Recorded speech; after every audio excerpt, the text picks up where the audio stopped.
Okay, so I think we should probably start to talk. So the theme of this talk, or the way it is described in the newsletter and everywhere else, is the Buddha's message of happiness.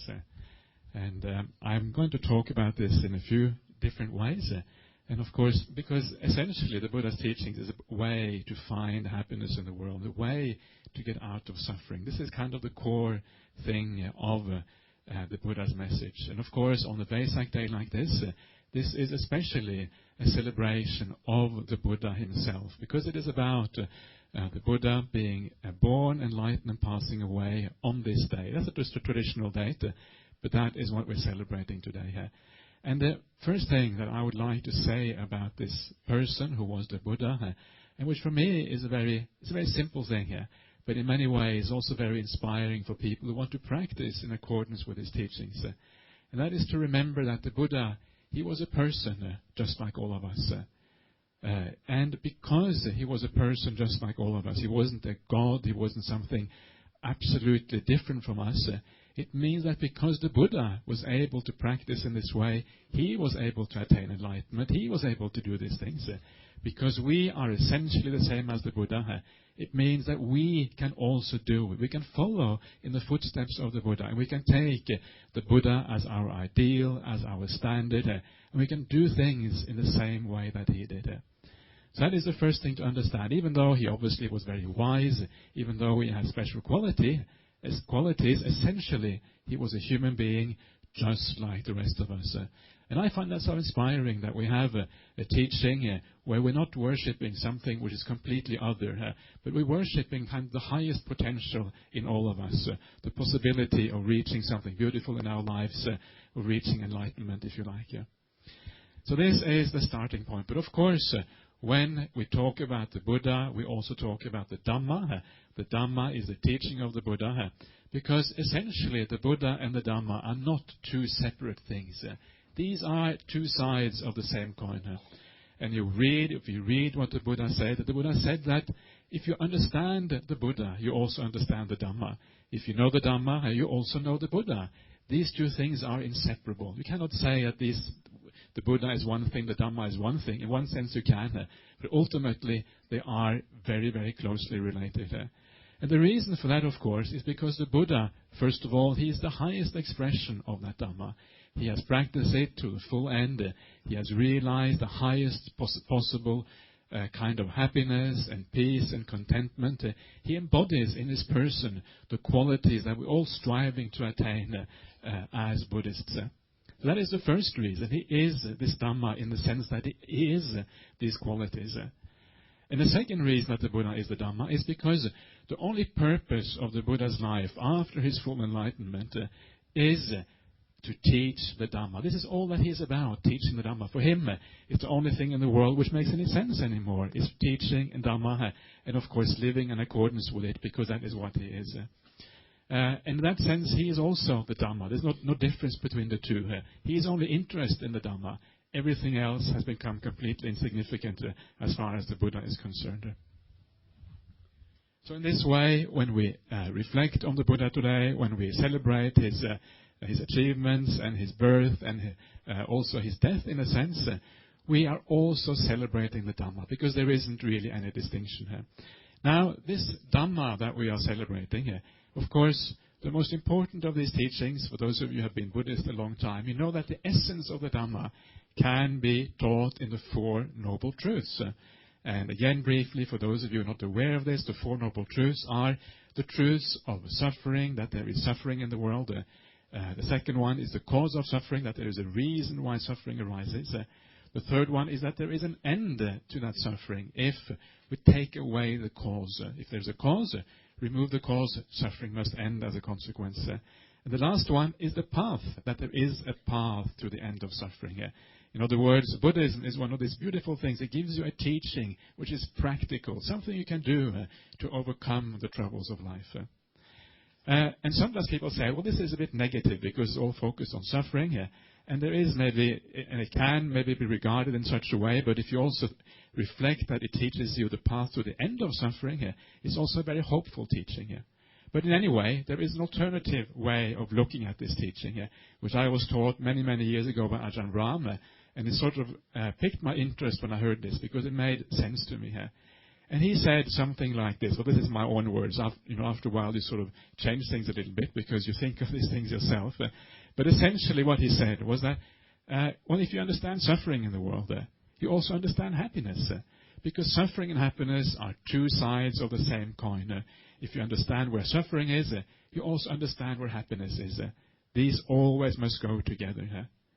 The second noble truth is about the cause of suffering. Well, if you know the cause of suffering, you also know the cause why happiness is getting less, why happiness is getting diminished. If something is the cause for suffering, it's also the cause for having less happiness.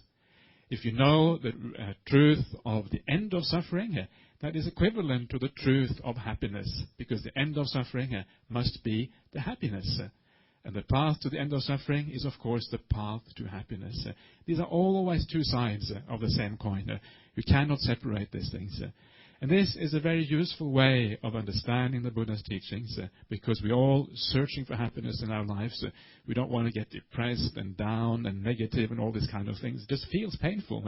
So because we are searching for this here, we have the answer to what we're all striving to get in our lives. In a sense, you could say that the Buddha's teaching is the answer to the meaning of life, because this is what we all aspire to. This is what we all want to have. Find contentment, find some kind of true and lasting fulfillment and satisfaction. So that is just to give you a kind of framework that the Buddha's teaching is essentially about happiness, and to explain you why that is the case. Before I explain in more detail about the search for happiness in human beings, I want to also reflect very briefly on the life of the Buddha, particularly the very end of his life. Because this life of the Buddha, of course, we are here to celebrate the Buddha today, so it's good to reflect on that life. But also it shows us how happiness, what happiness actually is, and how it comes to be. Because his life is an expression of that. His own search gives us an idea of how to understand happiness in this world. And as you probably know already, the Buddha, of course, grew up in very nice. I talked about this yesterday. I'm going to repeat myself, but I find it such an inspiring story that I like to repeat this endlessly here. So I hope you forgive me for that. So he lived a very protected life when he was young. He had all the good things in life that anybody can aspire for, the best clothes, the good food, the many homes that he had. He was living now here, now there. And he lived in a very high class in India at the time. The Indian society has always been very structured in castes. And if you're at the top of society, you are very high up in Indian society. And he was, of course, praised because he was loved by his parents and all these things. He had everything that anybody can really want in this world. And yet, he decided that there is a problem here. I've got everything you can possibly desire in this world. And yet, there is a problem. And what is that problem? He looked around him. He saw people are still suffering here. He saw people are getting old. He saw people dying. And he saw people getting born in the world. And he realized that I, too, am subject to these things. How can I just run around being heedless, enjoying myself, when I know that one day I'm going to have to pay the price for that heedlessness? One day I'm going to die. And that day, when I have attached myself to all these beloved things of mine, whether it's property, whether it's wife, whether it is children, whatever it is, then I'm going to suffer because of that attachment which arises. So he understood the suffering in the world, which is there. No matter how good your life is, there is always going to be a problem there. And you will have noticed that one of the things that the Buddha realized at this time was that there is birth in the future. In other words, he had this idea that he will be reborn and have to do these things again and again in the future. And then the Buddha goes off and he starts practicing, trying to find a solution to this problem. He becomes a monk. He leaves the household life and he starts practicing under various teachers. And he tries the methods of meditation that are available at the time of the Buddha. Then he tries the other kind of practice, which is like ascetic practices, which also was one of the big things at the time of the Buddha. And he realizes none of these practices really lead anywhere. And then, having tried all those things, he sets out on his own to try to find the solution to his problem, the ending of all this suffering, the ending of birth, aging, and death.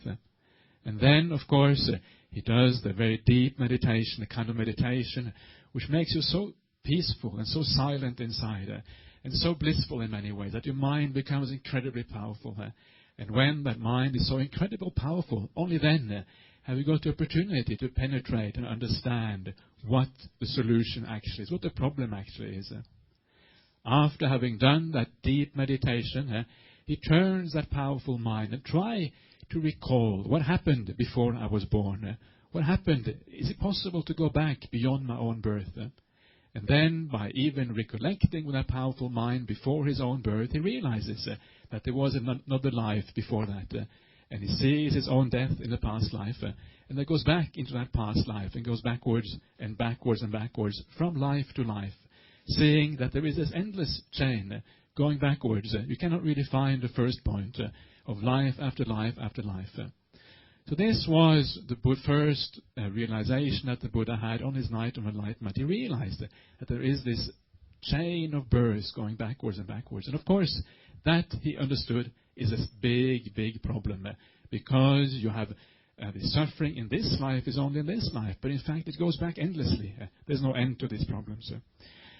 Then, as the night went on, after having understood rebirth, he also came to understand the laws of karma, because the laws of karma are, in a sense, the things that guide rebirth in life. You understand karma, you understand how rebirth comes about. And then, having then understood the laws of karma and rebirth, then, because he saw the danger and the terrible thing, really, which is rebirth, going around and again, then he was able to make his penetration to full enlightenment, to give up this entire thing called rebirth. And that, then, is the highest happiness, to end this thing that we call rebirth. But, of course, there's much more to this idea of happiness in Buddhism and ending rebirth. And the rest of my talk is going to be more about that. But before I'm talking about the more direct aspects of suffering and happiness in life, I want to talk a little bit about who is this Buddha which now has become enlightened. Because this is, after all, the celebration of the Buddha himself. Who is this person? And the first thing that you will notice about this person is that he has understood the highest form of happiness in the world. He has seen the end of suffering. And when you realize that everybody in the world wants to be happy, everybody wants to be free of suffering, we all want to be content, we all want to be at peace, we all want to be free of stress and all these troubles, then you realize that he has become the wisest person that anybody can possibly be, because he has found the answer to what we all are ultimately seeking for, an end of this problem, an end, a movement towards a final fulfillment in life, a sense of absolute and ultimate contentment, the highest possible happiness. Of course, if you have found the solution to what everybody really desires at the end of the day, then you are the wisest possible that anybody can possibly be here. Reflect on that. Isn't it wonderful that the teacher, our teacher, is the wisest possible that any human being can ever become? This is your teacher, the wisest person in existence, as far as Buddhists are concerned. And as far as I'm concerned, anybody existence anywhere. Of course, that's one aspect of the Buddha. The other aspect of the Buddha, which is so beautiful and I like to reflect on, is that once he understood that he had found the solution to everybody's problems, he knew that he had found what everybody is searching for, and then he looks out into the world and he sees people out there struggling to find true happiness in their lives, struggling to get away from the problems, people blinded because they cannot see properly where the truth lies. And because they cannot see properly where the truth lies, they do things which are opposite of what they should be doing to actually gain that happiness. So people are blind, they are fumbling around in the darkness, just like the Buddha himself was before his enlightenment. And of course, when you see that you have the solution to the problem, and you realize that all these beings out there crying out for that solution, wanting to see, wanting to understand, what happens? Compassion arises in you.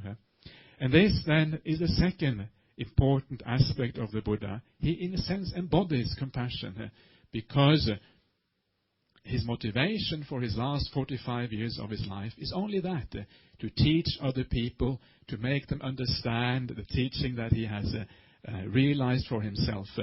So that is what the Buddha's life is all about. There's nothing else for the Buddha apart from teaching others at this particular point. So he is compassion. That is pretty much what this person is. So reflect on this for a second. Here, the Buddha ultimately is all our teacher. He's my teacher. He is anybody who's a Buddhist. He's a teacher. And what you have, this teacher is a person who is the wisest person that can possibly exist. And he is also the most compassionate person that can possibly exist. He combines these two beautiful qualities of wisdom and compassion. And this is our teacher. And you might think, well, he's not really my teacher because I have never met the Buddha. He lived 2,500 years ago. But you shouldn't think like that.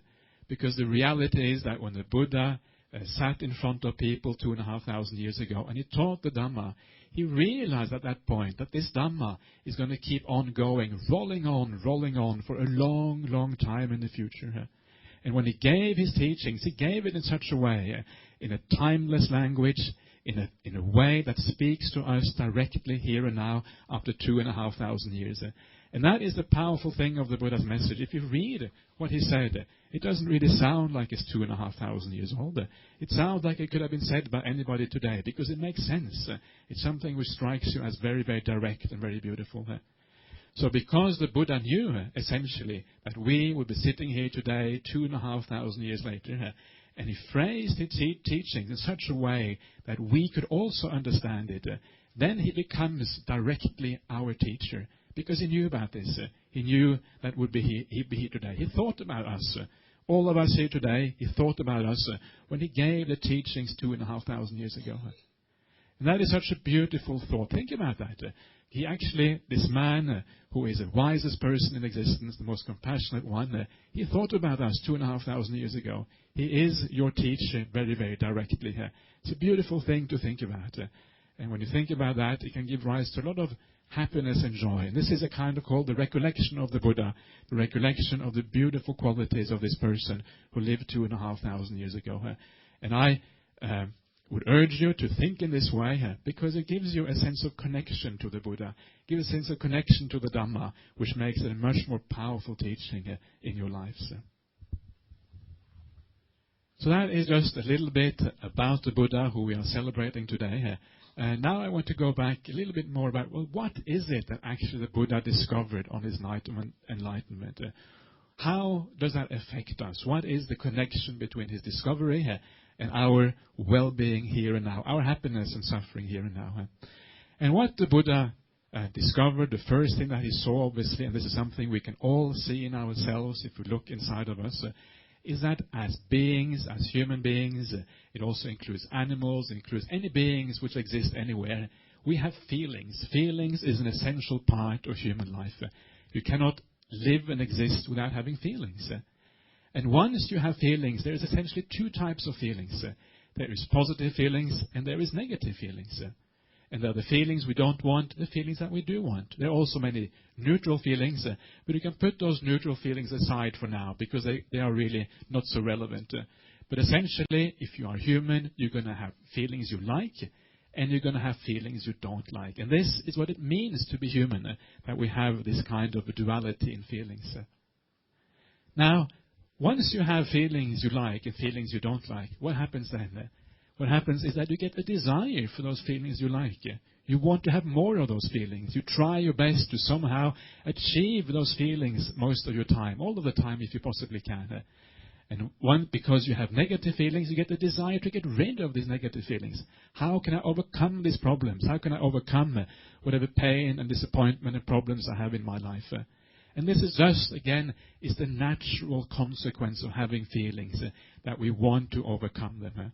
So, because of that, desire and craving is an integral part of human life. It's something you cannot get away from, unless, of course, you're fully enlightened. We'll talk about that maybe a little bit later on. Now, once you have this craving, then we start doing all kinds of things. We start to scheme, we try to find ways of establishing ourselves in such a way that we can have good feelings all the time and avoid the bad feelings. We attach to things. We get a family. We buy ourselves a house. We get all sorts of possession. We go to do all kind of entertainment. We get ourselves we try to maybe join a religion even. I mean, why do people become Buddhists? I say, well, the reason I'm a Buddhist anyway is because I think it can give me some happiness in life. That's the only reason. And I say the same thing is for everybody else. We're always searching for the good feelings in life. Everything we do is about taking up strategies to try to attain something positive in life, something good, something that makes us feel well, makes us have some sort of well-being and avoid the pains and the problems. And just to go on a little bit more, once we take up all these kind of things, it is in a sense we establish ourselves, we establish our mind in that particular way of thinking. We exist according to how we live our life, how we strategize, what kind of strategies we use in our life. And because we exist in this particular way, this is then how rebirth comes to be in the future, because we establish our mind in a particular way of thinking, in a particular way of existing. So when the body passes away, there the mind is straight away in that particular way of thinking and existence. And that is how then rebirth can happen again in the future. But that is not really the point. The point I want to, let us just bring a little bit further, but the main point is that we all crave for things. We make strategies to achieve the fulfillment of that craving, whether it's ending suffering or it's giving rise to happiness. But the problem is that most people, even though they have this craving in their lives, they don't find that fulfillment that they want. They don't find that ending of craving, that final satisfaction and contentment that they desire. They can't find that. And if you think about it, this is, in a sense, the tragedy of existence. The tragedy is that we all run around trying to find satisfaction in our lives, trying to find contentment, and not being able to do it. And the reason why we can't do it is because we are looking for this in the wrong place. So what I was saying, for those of you who just come in, is that most people, when they search for happiness in life, because that's what we're all doing ultimately, we tend to search in the wrong place. And because we search in the wrong place, we don't really find that which we are seeking for. We crave for happiness, we crave for contentment and fulfillment, but we very often don't find it. We're looking in the wrong place because we are looking outside ourselves for our happiness. And if you start looking outside of yourself, if you try to find fulfillment through material well-being, through being wealthy, through friends, even through family, ultimately, it is always bound to be disappointing because it never really gives that sense of fulfillment that we want in life. It is something which is good for a while, and then that sense of well-being you have from material well-being, even family and friends, it tends to wear off, and still the craving is still there, the desire is all there, it's still there. And we all know that in our lives. We seek something, we gain something, but as soon as it is gained or soon afterwards, the craving comes back again, and we crave for something else. It's endless, goes on and on and on. Externally, we are never going to find a final and ultimate satisfaction. And all you have to do is reflect a little bit on your own life, and you realize that this has to be true. This is the way it actually is. So, because by looking outside ourselves we cannot really find any true satisfaction and happiness, well, guess where you have to look? You have to look inside of yourself instead. And this looking inside ourselves basically means that we have to develop our sense of happiness by developing our mind. But by developing the mind, that you are developing happiness inside. And one of the things that I find so fascinating is that if you think about this thing, it's pretty obvious that true happiness is to be found in the mind. If you look around to people, sometimes you hear about people who are very wealthy, very popular, very famous, they have everything in the world, and yet sometimes they are miserable. It's very obvious. Sometimes they end up being drug addicts and all kind of things because, look at some of these Hollywood stars or whatever. It looks like they got everything, and yet they have nothing. They have nothing because they are miserable and they're not happy. And we know, all of us know of examples of people who are wealthy and apparently successful, and yet they are miserable. They have a bad life, a sad life. It doesn't work out. And of course the reason is because the mind is much more important for your happiness than the external things, than the outer world. So what we have to do is we have to move towards the development of happiness inside the mind instead. So why is it, if it's so obvious that the mind is what matters, How come not everybody goes out there and says, yes, I will be a Buddhist, or I will be at least somebody who develops the mind? Why is that? And one reason, I think, is because people don't understand that it actually is possible to develop the mind in the first place.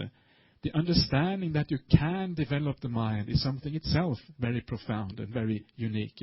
And this is, of course, therefore, a very important aspect of the Buddha's teachings. And one of the key foundation stones is that you can develop your mind. You can change your outlook. You can change the way you feel. You can change the way you see the world. All of these things are subject to change. And of course, the way we do this change, the way we change our mind, is by practicing, doing the Buddhist practices that we all, probably most of you, are familiar with. The practices of virtue, morality, the practices of generosity, the practices of being kind and good in the world, of being compassionate, of having loving kindness for the people around us, of being peaceful, of doing meditation practice, being contented with what we have. All of these things, being wise as well, all of these things, these are the things which lead to greater happiness in our lives. And I think, just to give you an idea why that is, I think it's important to maybe reflect on why this is the case. It is actually quite simple if you think about it correctly. And I like to talk about things, why things are, because if you have a sense of why, if there's an understanding there, it's easier to put these things into practice. So why is it that these acts of goodness, of charity, of kindness, why is it that it leads to greater happiness? And why is that the opposite, doing bad things, immoral things, leads to less happiness, and leads to less contentment and less satisfaction? And I just ask you to reflect on your own life. If you do something which really is bad, something which you realize afterwards you shouldn't have done, how do you feel about that? And I would say most people, of course, there are always somebody who are kind of exceptions to the rule, but most people will feel bad after done something bad. They don't feel good about themselves. It's a kind of remorse. It doesn't have to be remorse in the ordinary sense. It can just be like a slight darkening of the mind. The mind is not so bright anymore. You don't have the same sense of self-esteem. You don't feel so good about yourself. And that is the consequence. When we reflect on it, I think we will all see that this is what happens if we do something bad. And the problem is that if you continue doing bad things, if you do this again and again and again, you are dragging down your mind. It becomes a darker and darker place, less and less satisfactory, less and less peaceful. You have less and less good about yourself, less and less self-satisfaction and fulfillment in your life. And you're creating a place where it's very unpleasant to live. It's very difficult and unpleasant to live in a dark mind, which is not doesn't have any positive qualities in it.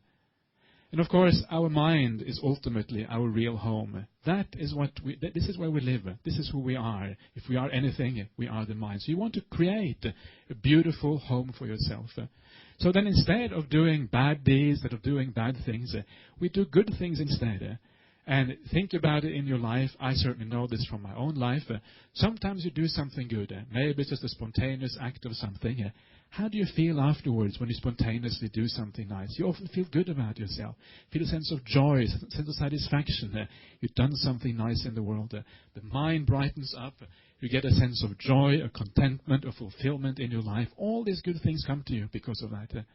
And then when you keep doing good things for a long period of time, again and again and again, then gradually, stage by stage, you brighten up your mind. You become more happy. You become more fulfilled as a person. You become more peaceful, more tranquil. You become more compassionate. You become more kind to all beings around you. All these things come together. And that, of course, is why goodness, why practicing in the right way, why it gives definite results on the mind. Because we're making the mind a beautiful place. And then, when your mind is beautiful, it is so nice to be at home inside yourself. You feel so good about yourself. You feel independent from the world outside. It doesn't matter so much. It's still going to be painful if the stock market crashes. It's still going to be painful if your wife or your husband leaves you, of course. But it's going to have much less impact on you because you have a sense of independence. Your source of happiness comes from inside of you, and the external happinesses are not so important for you anymore. And that sense of independence, of being free of the external world, at least to some extent, this is called freedom. This is called liberation in Buddhism. This is a very powerful sense of being your own person, of being independent in the world. And then you start to gain some mastery over yourself, and you start to gain this promise of happiness that the Buddha said we all can achieve as long as we just keep practicing in the right way, in the correct path. So, this is, in brief, this is at least part of the Buddha's message of happiness. It's about practicing the right thing. And on a day like today, reflect that these teachings that you're hearing now is essentially, I'm just basically trying to convey to you what the Buddha said 2,500 years ago. I'm trying to say what the Buddha said. This all really comes from the Buddha. And that is the beautiful thing on the Vesak Day today, that the Dhamma that we hear, the teachings that we have, they go back to the Buddha. And remember that this Buddha was a wise and compassionate teacher. We can trust in him. These teachings are beautiful, and they lead in the right direction. And the reason I say that they lead in the right direction, I've been a Buddhist monk now it's almost 15 years now. And I look at myself, and I ask myself, who was I 15 years ago, and who am I now? And it's an enormous change that has happened in terms of contentment and satisfaction in life, in terms of feeling good about myself, what I am now compared to 15 years ago. So for me, there is no doubt that this works. So I'm not just saying this because I have read it in the scriptures. I'm saying this because for me, this is the truth. This, as far as I can see, this path works and it leads in the right direction. It is a path of happiness, and it leads to a sense of greater contentment in life. So, that is the Vesak talk, yeah?